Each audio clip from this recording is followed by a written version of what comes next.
बहुत हंसी आ रहा है। चले देखिए, कल हम लोग पढ़े थे रेडियो एक्टिव किरण के गुण, अल्फा बीटा गामा, जो रेडियो एक्टिव कण थे, ठीक है, उनके गुण के विषय में कल हम लोगों ने पढ़ लिया। आज जो हम बात करने वाले हैं वो है रेडियो एक्टिव क्षय के नियम। रेडियो एक्टिव क्षय के नियम। रेडियो एक्टिव क्षय होता क्या है? क्षय का मतलब होता है नुकसान, यानी जब किसी रेडियो एक्टिव तत्व से रेडियो एक्टिव किरणें निकलती हैं तो उस रेडियो एक्टिव तत्व का क्या होता है? नुकसान होता है, क्षय होता है। उसके द्रव्यमान संख्या, उसके परमाणु क्रमांक क्या होते हैं? परिवर्तित हो जाते हैं, ठीक है।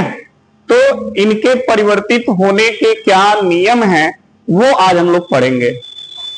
तो हेडिंग लगा लें, रेडियो एक्टिव क्षय।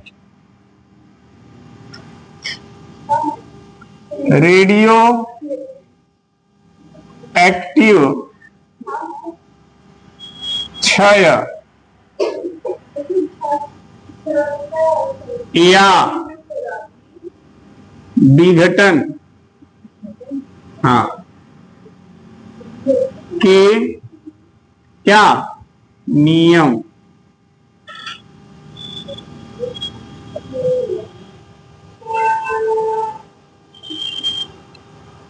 ठीक है, हो गया।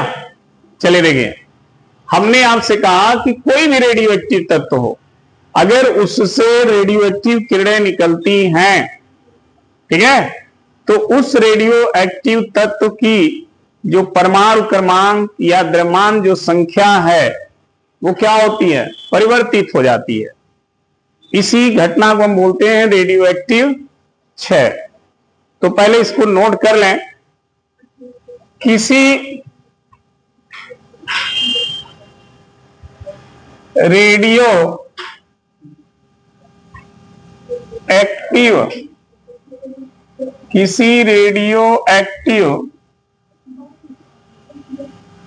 तत्व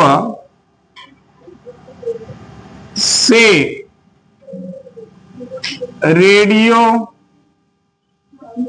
बात नहीं, रेडियो एक्टिव किरणों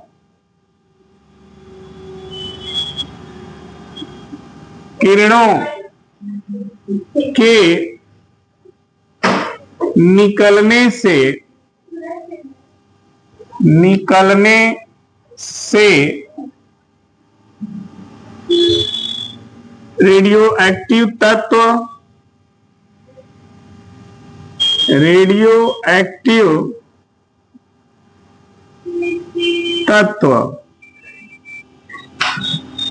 क्या हो जाता है? परिवर्तित हो जाता है। परिवर्तित हो जाता है।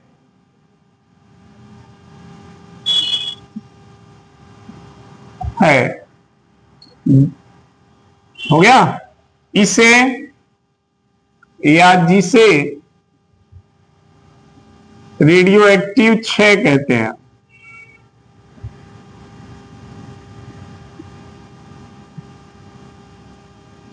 क्षय कहते हैं। अगर ये रेडियो एक्टिव किरणें नहीं निकलते तो क्या रेडियो एक्टिव तत्व परिवर्तित होता? बताइए, क्या रेडियो एक्टिव तत्व में परिवर्तन होता?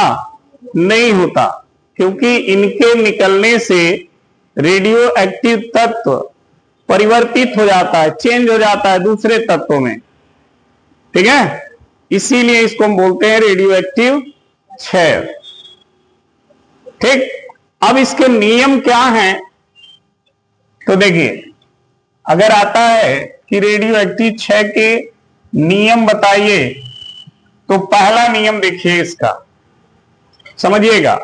किसी भी रेडियो एक्टिव तत्व से अगर एक अल्फा कण निकलता है, ध्यान से सुनना, मान लो हमारे पास ये एक रेडियो एक्टिव तत्व है जिसका परमाणु क्रमांक Z है, ठीक है जी, और परमाणु भार A है। इस रेडियो एक्टिव तत्व से एक अल्फा कण निकल रहा है, तो उस अल्फा कण के निकलने से क्या होता है, देखिए ये तत्व दूसरे तत्व में बदल जाएगा। चेंजिंग हो गई कि नहीं हो गई, कैसे देखना, जब ये निकलेगा ना तो इसका परमाणु क्रमांक जो Z है उसमें 2 यूनिट या 2 इकाई की कमी हो जाएगी, और जो परमाणु भार A है उसमें 4 इकाई की कमी हो जाएगी।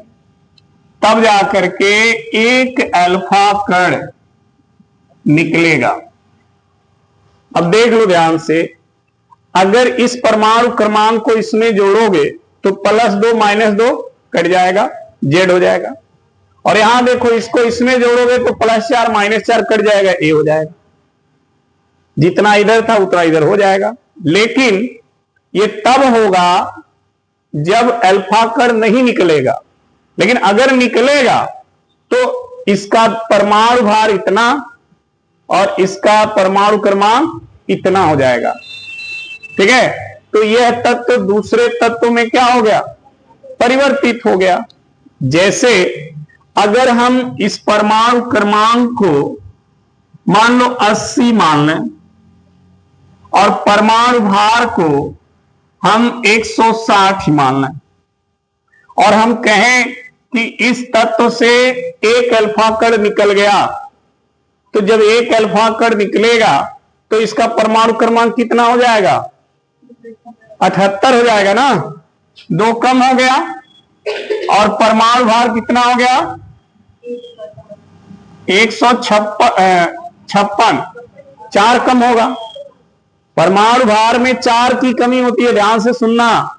एक अल्फा कण के निकलने से परमाणु भार में 4 की कमी, अगर 2 अल्फा कण निकला तो 8 की कमी, 3 अल्फा कण निकला तो 12 की कमी। जितना अल्फा कण निकलेगा उसमें 4 से गुणा कर लेना, जो आएगा उसको इसके परमाणु भार से घटा देना, और यदि परमाणु क्रमांक निकालना है तो उसमें 2 से गुणा कर देना।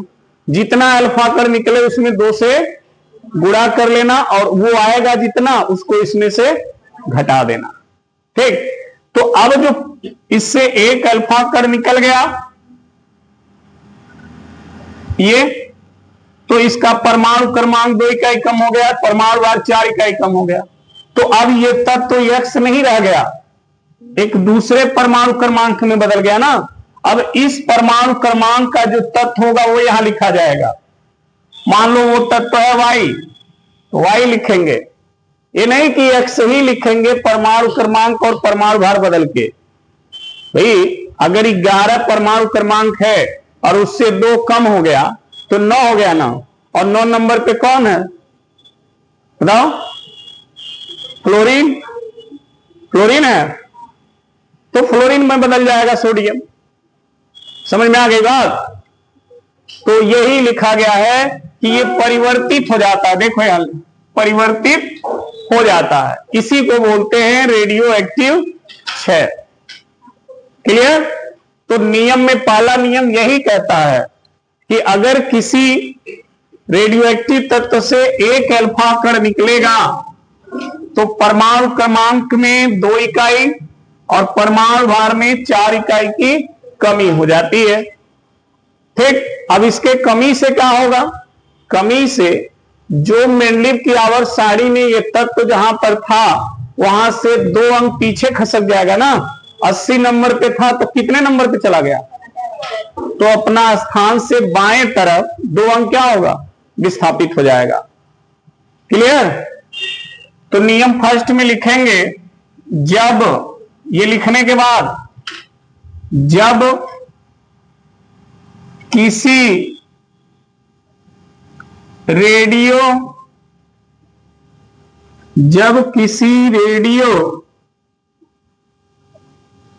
एक्टिव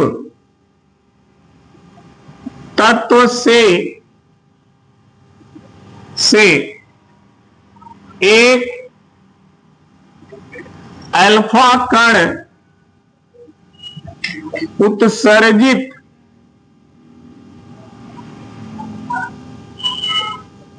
होता है तो उसके परमाणु क्रमांक में 2 इकाई और द्रव्यमान में 4 इकाई की कमी हो जाती है।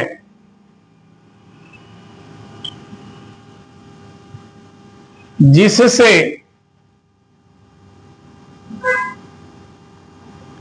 वह तत्व सारणी में आवर्त सारणी लिखा है, आवर्त सारणी में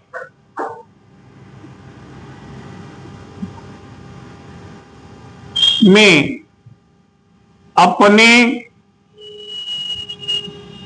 मूल स्थान से 2 स्थान बाईं ओर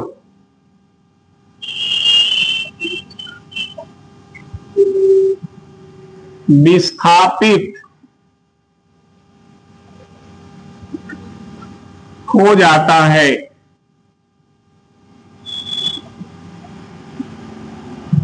ठीक है, अपने मूल स्थान से 2 स्थान बाईं ओर विस्थापित हो जाएगा। अब देखिए दूसरा जो नियम है उसको अब समझिए। दूसरा नियम क्या है? अगर मान लीजिए ये एक रेडियोएक्टिव तत्व है और इस तत्व से एक बीटा कण निकला, या बीटा कण, तो जब बीटा कण निकलेगा तो इसका परमाणु क्रमांक 1 इकाई बढ़ जाएगा, 1 इकाई बढ़ जाएगा। द्रव्यमान संख्या में कोई परिवर्तन नहीं होगा, समझे? ये एक बीटा कण है।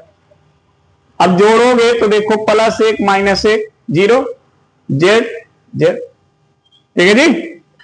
तो बीटा कण के निकलने से रेडियोएक्टिव तत्व के द्रव्यमान संख्या यानी परमाणु भार में कोई बदलाव, केवल क्या बदलता है? और वो बढ़ता है, घटता नहीं है। तो जब बढ़ेगा, अगर 70 था तो कितना हो जाएगा? तो अपने सारणी में, ये आवर्त सारणी में अपने स्थान से 1 स्थान दाईं ओर खिसकेगा। समझ में आई बात? 1 स्थान किधर जाएगा? दाएं ओर। और यदि कम होता तो किधर जाता? अरे भाई ऐसे में सारणी है तो कम होगा तो इधर जाएगा बाएं तरफ, और बढ़ेगा तो इधर जाएगा दाएं तरफ। ठीक है, तो इसमें लिखेंगे जब किसी रेडियो एक्टिव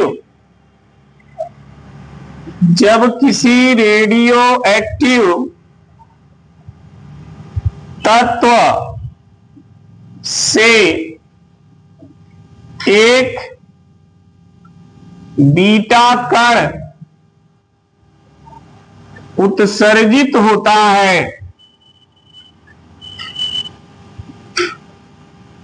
है तो उसके परमाणु क्रमांक में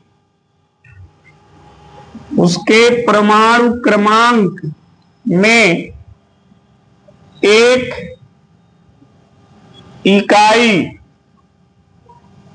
इकाई की क्या होती है? वृद्धि हो जाती है।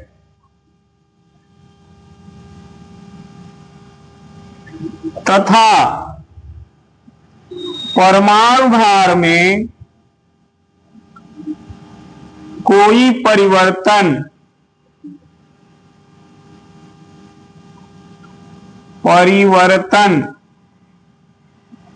नहीं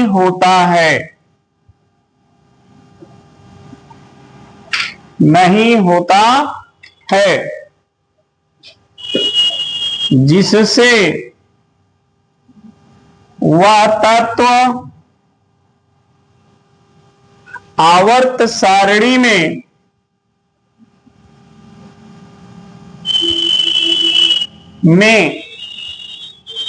अपने मूल स्थान से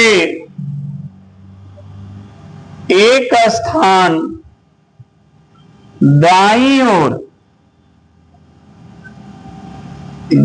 ओर विस्थापित हो जाता है। ठीक है, बीटा कण के निकलने से केवल परमाणु क्रमांक बदलता है, परमाणु भार में कोई परिवर्तन नहीं होता है। ध्यान से दिमाग में रखिएगा इस बात को। ठीक हो गया जी, ऊपर ये वाला हो गया ना।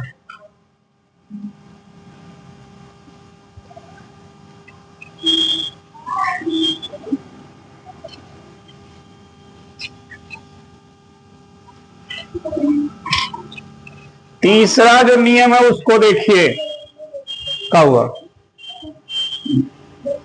लिखे नहीं देखा अभी? कहा कर रही हो तभी से? दूसरे का डिफिनीशन है, लिख लिया, बनाई नहीं थी। चलो देखो, तीसरा नियम ध्यान से देखना। अगर मान लीजिए कोई यहां पर ये रेडियोएक्टिव तत्व है, समझो, और इससे एक गामा किरण निकला, तो गामा कण के निकलने से इसके परमाणु क्रमांक और परमाणु भार में कोई परिवर्तन नहीं होगा, ये ध्यान रखिएगा। ठीक है, अरे एक्स हो गया ना, इसमें कोई बदलाव नहीं होता। क्या हुआ? अच्छा, उल्टा हो गया। ओह, चलो खुश। चले, इसमें कोई बदलाव नहीं होता, और कोई बदलाव न होने के कारण ये मूल आवर्त सारणी में अपने स्थान पर ही रहेगा। यानी किसी रेडियो एक्टिव से केवल गामा किरण निकले तो वह तत्व मूल आवर्त सारणी में अपने ही जगह पे रहेगा, न तो बाएं जाएगा न तो, क्योंकि उसके निकलने से न तो परमाणु क्रमांक बदलेगा न परमाणु भार बदलेगा। लेकिन अल्फा बीटा के निकलने से इनका परमाणु क्रमांक या परमाणु क्रमांक और परमाणु भार ये परिवर्तित हो जाएंगे, जिसके कारण ये अपने स्थान से दाएं बाएं होने लगेंगे। ठीक है, कब दाएं होंगे कब बाएं होंगे ये डिसाइड करता है कि कौन सा कण निकल रहा है गामा को छोड़कर। तो लिखेंगे, जब किसी रेडियो एक्टिव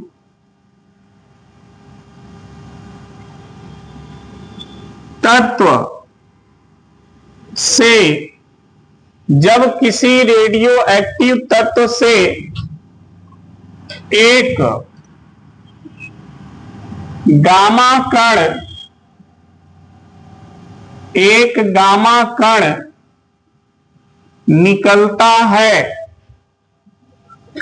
तो उसके परमाणु क्रमांक और और परमाणु भार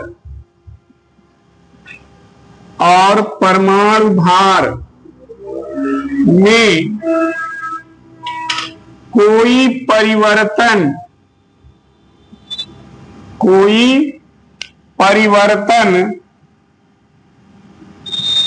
नहीं होता है। कोई परिवर्तन नहीं होता है, ध्यान रखना। और जब परिवर्तन नहीं होगा तो वह तत्व आवर्त सारणी में अपने मूल स्थान पे रहेगा, जिससे उस तत्व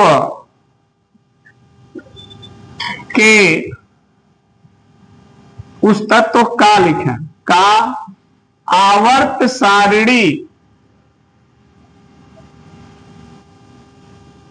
में स्थान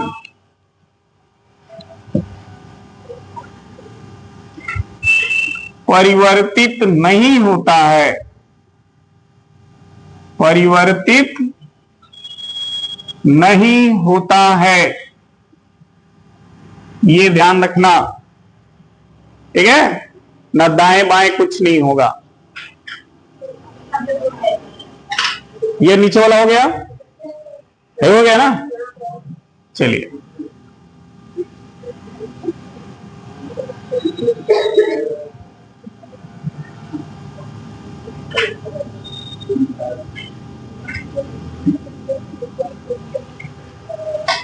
चलो जी, अगला देखो, चौथा नियम।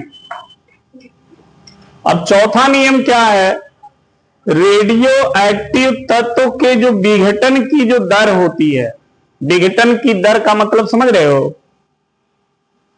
अल्फा बीटा गामा किरणों को निकलने की दर, किस दर से ये निकल रहे हैं, मतलब कितने समय में कितना ये निकल रहे हैं, इसी को बोलते हैं विघटन की दर या रेडियो एक्टिव की क्षय होने की दर। जैसे मान लीजिए 1 सेकंड में 4 बीटा कण निकला, 2 अल्फा कण निकला, तो अगले सेकंड में कितने बीटा कितने अल्फा कण निकलेंगे, ठीक है। तो समय से जब उनकी तुलना करेंगे तो उसी को बोलते हैं दर। तो लिखेंगे चौथा नियम है, किसी रेडियो एक्टिव, हाँ चौथा नियम, उसी का चौथा नियम है, किसी रेडियो एक्टिव तत्व के विघटन या क्षय होने की दर शेष बचे परमाणुओं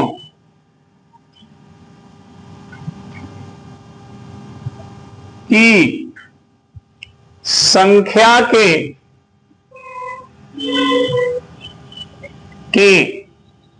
क्या है, समानुपाती होता है। संख्या के समानुपाती होता है, ध्यान रखना। इसको हम लिख सकते हैं dN/dt समानुपाती -n, ये फॉर्मूला होगा इसका। अभी आया कहां से है, अभी आगे हम पढ़ेंगे इसके विषय में, नोट कर डालिए।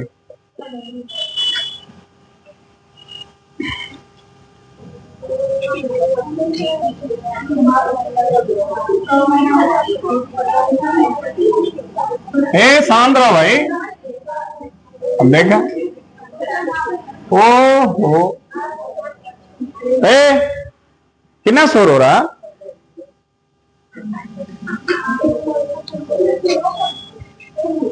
एकदम सस्ता भगवान मुंह दे दले बाटे तो एकदम बोलत हो रहा।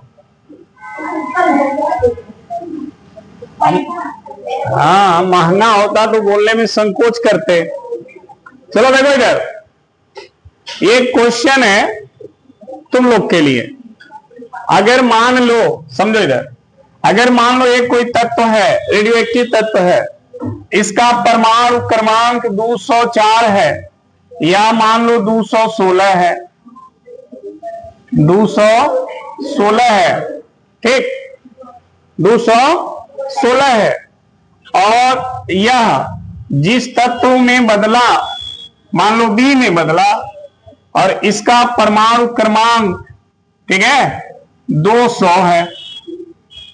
आप हमको बताना, और परमाणु क्रमांक 200 है, परमाणु भार, परमाणु क्रमांक में देखो अगर, तो परमाणु क्रमांक मान लो इसका 208 था, ठीक है जी, और इस समय 205 हो गया। आप हमको बताओ कि इसमें कितना अल्फा और कितना बीटा कण निकला, कितना गामा कण निकला, बता सकते हो? कहां है? ओके, रोक लगल बका, कैसे कह दी गामा तो निकलेगा ही नहीं, तो वैसे उस परिवर्तित नहीं होता है तो इसका मतलब निकलवा नहीं करेगा। तुमको ये बोलना चाहिए गामा के निकलने से परमाणु क्रमांक, परमाणु भार पे कोई प्रभाव नहीं पड़ेगा, ठीक है। अब बताओ, अब तो क्लियर हो गया, अल्फा और बीटा निकलेगा, कितना अल्फा और कितना बीटा निकलेगा, देख लो ध्यान से।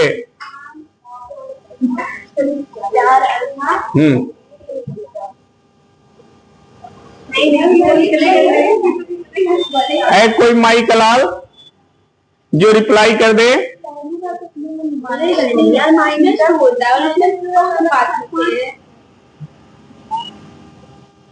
बताओ बताओ। अच्छा, ये माइनस होता है, हाँ, अच्छा चलो इसको और संशोधन करते हैं, हम इसको 201 कर दें तो, चलो 201 कर दिए, मान लो तुम लोग वाली। अब कितना हो गया, कितना अल्फा कितना बीटा, बता दो। अगर इस तरह का क्वेश्चन सामने हो और उसमें बीटा और अल्फा की संख्या निकालनी हो, कैसे करोगे?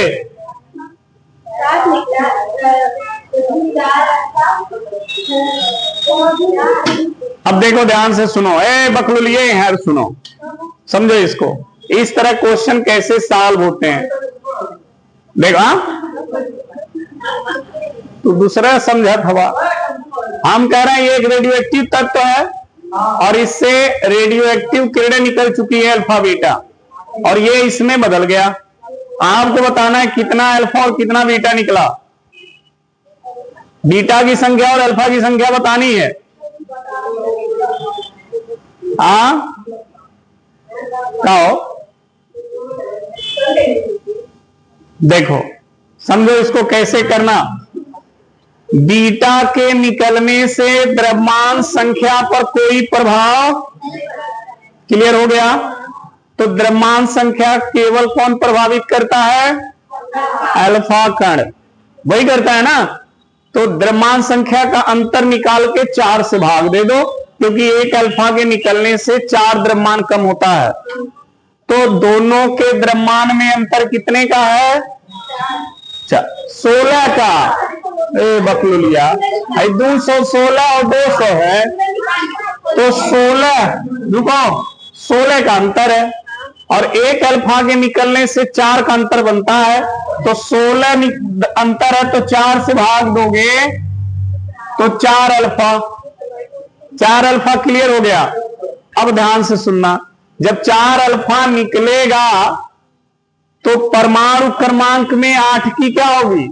कमी होगी ना, क्योंकि परमाणु क्रमांक भी 2 घटेगा एक के निकलने से।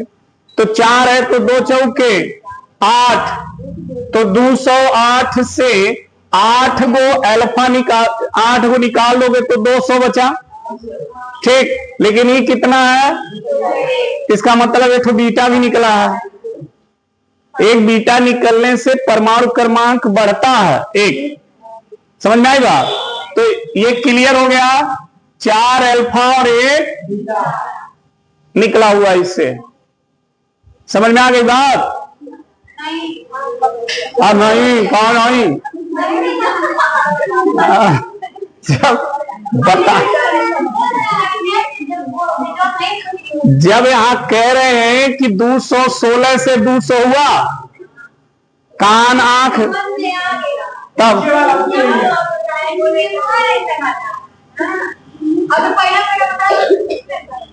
तो लेट से आवा। ठीक है, चुप रहो, फिर ध्यान से सुनो। एक अल्फा कण के निकलने से द्रव्यमान संख्या, पहला नियम यही है, लिखा है, एक अल्फा कण के निकलने से परमाणु क्रमांक में 2 इकाई और परमाणु भार में 4 इकाई की कमी होती है। ये नहीं समझ में आ रहा है? हाँ? लिखा है तो अगर है हमने लिखा है, देखो यहां पे हमने लिखा ए जेड और यहां लिखा था ए, लिखा है, बोलो हाँ। ये लिखा है ना। अब इससे अल्फा का हमने निकाला होगा तो देखो ये दूसरे में बदला और यहां लिखा होगा Z-2। Z-2 का मतलब इसका 2 इकाई कम हो गया और इसमें 4 इकाई कम दिया होगा तो 4 इकाई कम हो गया। अब समझ में आया? तो अल्फा कण के निकलने से द्रव्यमान संख्या 4 यूनिट कम हो जाती है और परमाणु क्रमांक 2 यूनिट कम हो जाता है। तो यहां पर 216 से 200 हुआ तो द्रव्यमान संख्या में अंतर कितने का आया? 16 का। एक अल्फा के निकालने से 4 का अंतर आता है तो 16 कमी होने से क्या अल्फा निकला? तो 4 से भाग दे दो तो 4 अल्फा हो गया। जब 4 अल्फा क्लियर हो गया तो एक अल्फा से निकलने से परमाणु क्रमांक 2 घटता है तो 4 अल्फा निकलने से 8 घटेगा तो 208 से 201 हो गया है। तो 8 कम होना चाहिए। मान लो हमने इसको 200 लिख दिया तो 1 ज्यादा हो गया, इसका मतलब एक बीटा निकला है, क्योंकि दूसरा नियम यही कहता है कि बीटा के निकलने से परमाणु भार पे कोई प्रभाव नहीं, परमाणु क्रमांक 1 इकाई बढ़ जाता है। समझे बात को? इसीलिए 201 इसको लिखा गया है।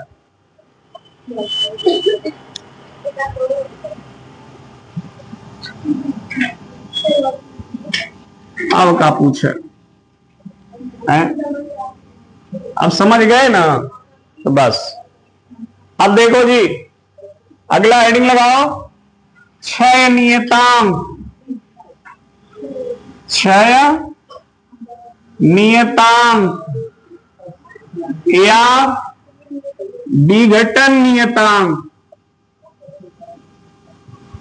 विघटन नियतांक, हाँ यही सुनाई आवता। हम हर बतियाई तो हर दोनों जने बतियावा। तो इधरिया देखो ना बाबू, है पढ़ लेना, बाहर निकल के बतिया लेना, लेकिन पढ़ाई के समय यहां ध्यान दो। 6 नियतांक क्या होता है देखना ध्यान से। मान लो हमारे पास कोई रेडियो एक्टिव तत्व है, ये एक रेडियो एक्टिव तत्व है, या यूं समझो कि यह एक पार्ले जी बिस्किट है। ये तो पक्का समझ में आएगा। इस पार्ले जी बिस्किट में कुल 16 बिस्किट हैं। कितना? 16। यानी अभी इसको फाड़ा नहीं गया, कोई खा नहीं रहा है, नहीं टूट पड़ना, अभी वैसे पड़ा है। तो समय कितना लगा? 0। ठीक, क्योंकि अभी ये खर्च नहीं हो रहा है तो समय 0। और इसकी कुल मात्रा जो है N0 वो कितनी है? 16। कुल मात्रा N0 से डिनोट की गई है। ठीक, और समय कितना है? 0। यानी 0 समय में अभी ये पूरा मात्रा बिस्किट का बचा हुआ है। ठीक है जी। अब कहानी सुनो। जैसे 2 सेकेंड बीता, T समय स्पेंड हुआ, देखना 2 सेकेंड बीता, ठीक है जी। तो अब इसमें से 4 बिस्किट, या मान के चलो 8 बिस्किट बच गया। 2 सेकेंड बीत गया तो कितना बिस्किट बचा? 8, ये बचा हुआ बिस्किट है, एक मतलब 8 गो खत्म हो गया ना। ध्यान से सुनना, 8 बिस्किट खत्म हो गई। कितने समय में खत्म हुई है जी? यानी वो आदमी बड़ा खबुआ 2 सेकंड में 8 बिस्किट खा रहा है, यानी उसके खाने की दर क्या है? अधिक है ना। अच्छा, ध्यान से सुनना, अब इसका दर कैसे निकलेगा देखो। जब टी समय में 2 सेकंड में 8 बिस्किट खा रहा है, तो 1 सेकंड में कै बिस्किट खा रहा है? 4। तो 1 सेकंड में जो बिस्किट खाएगा वही उसके खाने की क्या है? दर है। समझ में आ गई बात? 1 सेकंड में जो खाएगा ना वही हो जाएगा उसका दर। क्लियर? तो दर कैसे दिखाओगे? देखो, डी, ठीक, और यहां लिखोगे एन, ठीक। एन का मतलब विघटन की मात्रा बटे लगा समय। मतलब समझो कि ये जो खा रहा है कितने समय में? टी समय में। तो समय से इस खाने वाले में क्या किया हमने? भाग दे दिया, तभी तो पता चलेगा 1 सेकंड में कितना खाया। ये बच्चा टी समय में, देखो 2 सेकंड में ये खाया 8, तो 1 सेकंड में कितना खाया? तो 8 बटा, लिखोगे ना, तो ये 8 हो गया डीएन और डीटी हो गया कौन? 2। क्लियर? तो डीएन बाई डीटी हो गया इसके खाने की दर। और ये जो खाने की दर है ना, वो समानुपाती होता है किसके? जो 8 गो बचा है इसके। मतलब इसी दर से वो 8 गो खा सकता है वो जो बचा है, ठीक। यानी समय अगर बढ़ेगा तो इसकी संख्या क्या होगी? घटने लगेगी। भाई जो बचा है वो कम होने लगेगा ना। भाई खाने वाला खा रहा है तो रफ्तार तो उसकी ये है, तो और थोड़ा समय बढ़ेगा तो 8 गो रहेगा, 6 गो हो जाएगा, 4 गो हो जाएगा, 2 गो हो जाएगा, सपचट हो जाएगा, नहीं हो जाएगा। तो डीएन बाई डीटी ये हो गया विघटन की दर, ठीक, और ये हो गई बची हुई मात्रा के समानुपाती। लेकिन यहां पर सेंस से समझना, ये जब बढ़ेगा तो ये घट रहा है, इसलिए यहां माइनस लगा दिया जाएगा। समझे? जैसे जैसे समय बढ़ेगा तो जो बचा है वो घटने लगेगा, इसलिए यहां पर हमने क्या लगा दिया? माइनस। क्लियर? अब इस चीज को यहां पर लिखते हैं। माना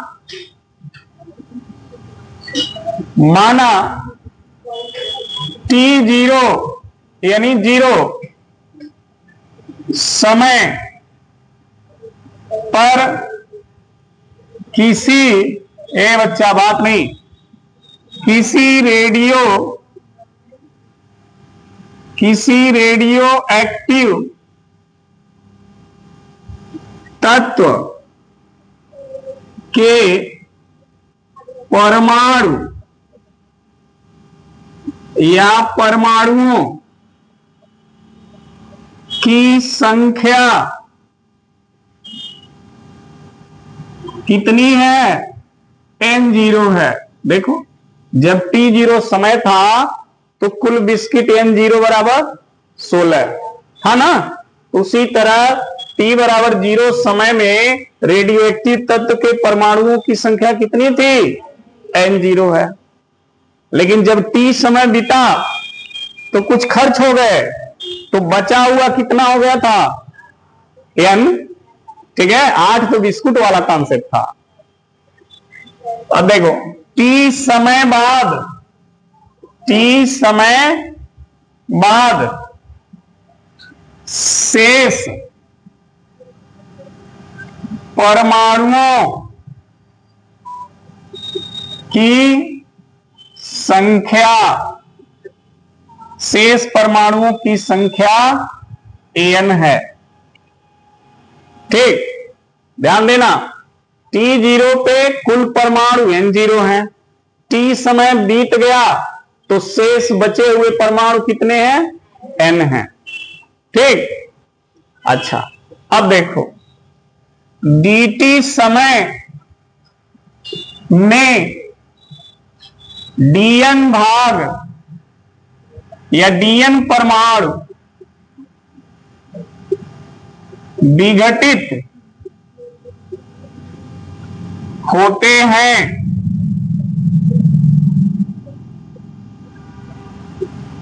तो विघटन की दर कितनी हो जाएगी जी? विघटन की दर, अगर DAT समय में DN परमाणु खा रहे हो, यानी 2 सेकेंड में 8 बिस्किट खा रहे हो, तो खाने की दर कितनी हो जाएगी? 8/2। तो यहां DT समय में DN खपत हो रहा है, तो विघटन दर हो जाएगा DN बाई, होगा कि नहीं होगा? और ये समानुपाती होता है जो बचे हुए हैं, तो बचे कितने थे? तो -n के। ठीक, अब देखना इस समानुपाती चिन्ह को हटाएंगे और एक नियतांक, तो dn बाई dt बराबर -λn। हाँ, जहां लैम्डा क्या है? क्षय नियतांक या विघटन नियतांक कहलाता है। इसका मान अलग अलग परमाणुओं